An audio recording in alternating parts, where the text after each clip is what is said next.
ได้เจอก็ทักคาค่ะ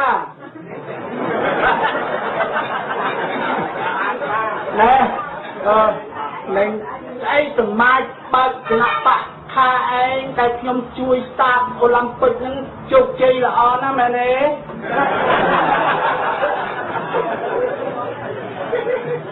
ยข้าติดชายตะบ้าสมได้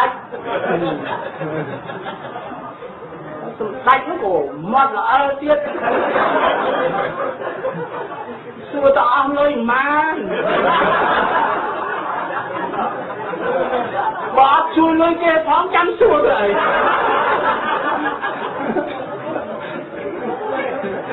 lôi của bài kể xóa chăm xua kìa hay không mà vẹn tiết hôm nay đây chơi tha khai anh miền pa ơi pa khai anh rồi ôn tiền cầm lăngពីសំរងស៊ីមកមើលប្រធានខេត្តណាខ្លាំងរបស់សំរងស៊ីចេញមកដល់នេះថាសម្ភារជាមួយអធិសេរីថាអញ្ចឹងមែនទេលោកកម្មសុខាថាហ៊ុនសែនកំណត់អាក្រក់ហ្មងថតទុក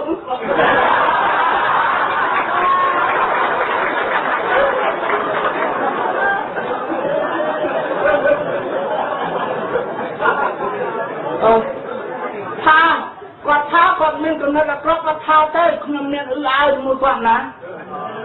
ប៉ុន្តែមិនអ៊ឺអើមែនប៉ុន្តែលួចធ្វើតាមសម្ដេចយកមកនិវ័នពីគណៈបកសង្ឃស៊ីទៅបានហើយ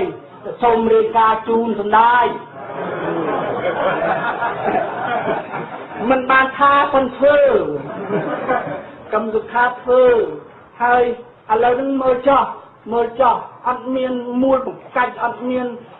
លៀបពណ៌អីទេសេចក្តីបញ្ជាក់របស់គង្គំប្រៀបបាននឹងយកដុំភ្លើងទៅញាត់មាត់កឹមសុខាឲ្យឆេះរលរៀលគ្មានអ្វីនឹងត្រូវឆ្លើយតបឬពន្យល់ទៅអ្នកគាំទ្រគណៈបកសិទ្ធិមនុស្សឲ្យគេចផុតពីពាក្យថាអាយ៉ងសម្ដេចហ៊ុនសែននិងដោយសារគង្គំបានច្រានទ្រូងកឹមសុខាផ្ទប់នឹងជញ្ជាំងទៅហើយអ្វីដែលកឹមសុខាត្រូវស្រ័យនោះតើកឹមសុខាជាអាយ៉ងសម្ដេចហ៊ុនសែនពិតឬមិនពិតកឹមសុខាបែរជាប្រមាថគង់គំថាជាទីមងមានន័យថាមនុស្សល្ងងខ្លៅនិងជាមនុស្សគេដាក់កន្ត្រកមានន័យថាជាជនបញ្ញាក្អែកខ្ចីដង្ហើមគេដកសូមស្ដាប់សេចក្តីបញ្ជាក់ពីកឹមសុខាបាទមេបកក្រាអួតប្រជាធិបតេយ្យអនុប្រធានហ្នឹងដូចបាក់កត្រកទ្វាយតាមទេគេដែរឲ្យនិយាយអីទេដោយថាគេអត់នៅគេឲ្យនិយាយយូរម្ដងនិយាយទៅខុសទៀតនិយាយភ្លាវទៀតតែគេដែរឲ្យចេញមុខផងហ្នឹងគាត់តែគេដាក់កត្រកតាមអនុប្រធានទីម៉ងហ្នឹងបាទដូចតែមកធ្វើឲ្យអួតខ្លាំងហើយអនុប្រធានទីម៉ងពេលគេនៅគេមិនដែរឲ្យចេញមុខអីផងណាមើលបងប្អូនវាឃើញយ៉ាងហ្នឹងឬតែសំទាំងទីមួយហ្នឹងដែរឲ្យចេញមុខចឹងហ៎ដោយសារកឹមសុខាមិនព្រមសារភាពបែរជាប្រមាថគង្គំថាជាអ្នកខ្ចីដង្ហើមគេដកនិងជាមនុស្សល្ងងខ្លៅមនុស្សទីងងគង្គំបានប្រាប់ទៅអ្នកគាំទ្រគណៈបកសំរងស៊ីថាកឹមសុខាជាអាយ៉ងសម្ដេចហ៊ុនសែន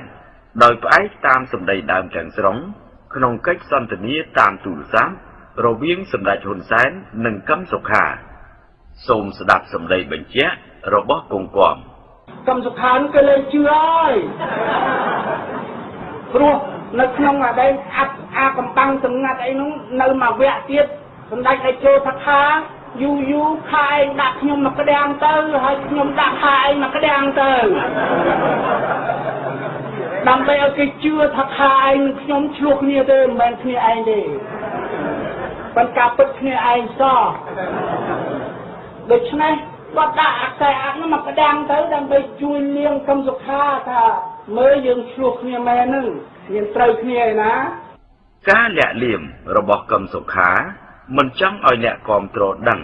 ពីទំនាក់ទំនងស៊ីជម្រៅជាមួយសម្ដេចហ៊ុនសែនពិសេសខ្លាចសំរងស៊ីយកធ្វើជាគោលដៅនៃការវាយប្រហារកឹមសុខារឹតតែបង្កើនកំហឹងលើបកសំរងស៊ីទ្វេដងថែមទៀតកឹមសុខាបានបញ្ជាក់ពីអសមត្ថភាពក្នុងការដឹកនាំបករបស់លោកសំរងស៊ី និងប្រវត្តិនៃការចាញ់ឆ្នោតរបស់សំរងស៊ីយ៉ាងដូចនេះ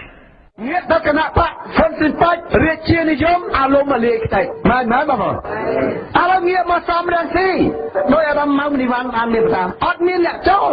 មានតែអ្នកចាញ់អ្នកដែលនៅពីឆ្ងាយមើលពីឆ្ងាយឃើញតែល្អស្រឡាញ់ណាស់ស្រាប់ទៅដល់ជាតិធំខ្មឹកថយចេញវិញគេទៅថយបន្តគេមិនទៅក្រមរបបរបស់បុគ្គលម្នាក់ពីរអ្នកហ្នឹងទេគេត្រូវទៅក្រមដំបូលប្រជាធិបតេយ្យគេអ្នកមានឧត្តមគតិជាតិគេមិនទៅបម្រើបុគ្គលបម្រើគ្រួសារនោះទេដែលដោយអាដាមតាំងពីមានភាសាម៉ាញ់នេះគាត់ចង់ធ្វើតែមានតែសំរងស៊ីទេជើងឯកប្រជាធិបតេយ្យនៅកម្ពុជាជើងឯកគេទាត់ខ្ទាតដល់ហើយនៅឯកទៀតបាទឯកម្នាក់ឯងហ្នឹង ការប្រទុះស